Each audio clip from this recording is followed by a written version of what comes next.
ბათუმის საკრებულოში ფრაქცია ქართული ოცნება დემოკრატიული საქართველოს თავმჯდომარე თამაზ თურმაინძე თანამდებობიდან ისე გადააყენეს, რომ თავად ხსნომას არ ესწრებოდა. გადაწყვეტილება ფრაქციამ ერთხმად მიიღო. საკრებულოს თავმჯდომარე და ფრაქციის მდივანი აცხადებენ, რომ თურმაინძე ფრაქციის პასიური ხელმძღვანელი იყო და წელიწად ნახევრის განმავლობაში მხოლოდ 5 სხდომა ჩაატარა. მათივე თქმით, იგი ფრაქციის გადაწყვეტილების წინააღმდეგი არ ყოფილა.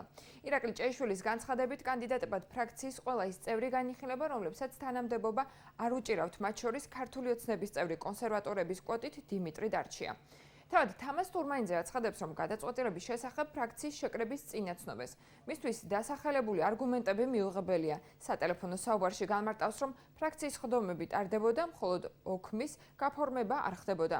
ასევე აღნიშნავს, რომ აუცილებლად გაარკვევს, ეს პოლიტსაბჭოს გადაწყვეტილება იყო თუ ერთი კონკრეტული პირის იდეა. იგი ბათუმში ერთ კვირაში დაბრუნდება. აცილებით უფრო ძლიერი ფრაქციის ხელმძღვანელი ჭირდება მმართველ გუნდს. ამ ადამიანს არ ეცალა, ან დრო არ ქონდა, არ ვიცი, რომ უფრო მეტად ეფექტური ყოფილიყო და მეტი ფრაქციის ხმები ჩატარებულიყო და უფრო მეტი კომუნიკაცია ყოფილიყო ფრაქციის წევრების დანარჩენ თქვათ აღმასრულებელ ორგანოსთან თუ ასე შემდეგ.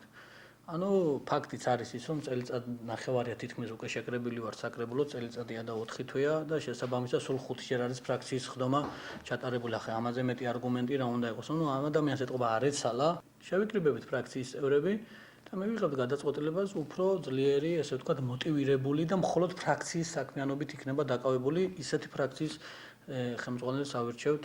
წინასწარ ვერაფერს ვერ გეტყვით. თავისთავად კიდევ ერთხელ ვიძახი, თუ გადაწყვიტავს ფრაქცია, რა თქვა, მე უნდა ვიყავ შეთანხმებაზე, თავისთავად მე ფრაქციის გადაწყვეტილებას თავემორჩილები, ისევე როგორც შეიძლება ვაჟარამიშვილი დაენიშნოს ფრაქციის თავმჯდომარედ, ან ისევე როგორც შეიძლება სხვა ნებისმიერი ფრაქციის წევრი გახდეს ფრაქციის თავმჯდომარე. რატომ შეიკავეთ თავს? თავის შეკავების მიზეზი რა იყო, ამას ამ ეტაპზე თავს შევიკავებ, რა თქმა უნდა, ამაზე განცხადების გეტყვით. ათანხმება არ ყოფილა ჩემთან. ფრაქცია შეიკრიბა გუში ღამით. და მიიღო ეს გადაწყვეტილება. ფიქრობთ, რომ სამართლიანი იყო? აი ამ დეტალებზე აუცილებლად როცა ჩამოვალ ბათუმში, უკვე ჯერ აქ გავარკვევა, პოლიციის გადაწყვეტილება იყო ეს თუ რომელიმე ჩემი თანაფრაქციელის თავისი წინადადება გადავეყენებინე და ამ დეტალების გარკვევის შემდეგ აუცილებლად გავაკეთებ კომუნიკაციას. ფრაქციის შეხვედრა პოლიციასთან ოქმით შეიძლება იყოს 4. ოქმი რატო არ დგებოდა? აი ამ იდეებზე აუცილებლად ჩამოვალ ისევ.